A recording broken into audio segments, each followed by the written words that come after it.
Kai Vatta stood, looking out the upper floor window of the Vatta home in Port Major, just above the entrance.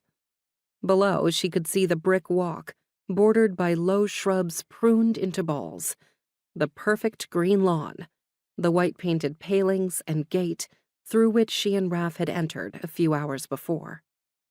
A chill draft came off the window, reminding her that she was still in the beach clothes she'd put on before leaving Corley just that morning. If Stella and Helen hadn't arrived on Corley yesterday, if she and Raph had gotten back to the mainland when they planned, it would have been warm here too. She could almost feel the elation of the previous morning as they packed to leave the island, planning to buy their own ship and leave Slaughter Key together. Her fortune, they'd thought.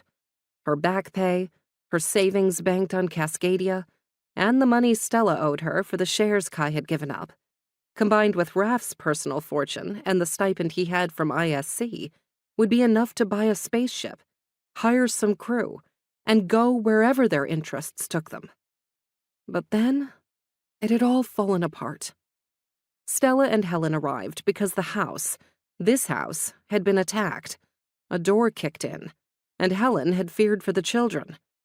They'd brought the news that the money Kai had counted on to help buy a ship, her back pay from Space Defense Force, and money owed her for the sale of her shares of Vatta Transport and Vatta Enterprises, had been sequestered by the government of Cascadia because she was being blamed for the death of her former aide Jen, whose father was on the Grand Council of the Moscow Confederation.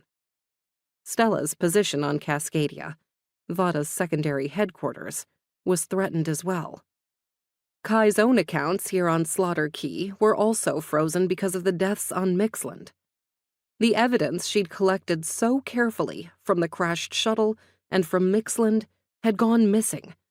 The evidence that could clear her of suspicion that she'd murdered those who died. So much had gone wrong. Probably more would.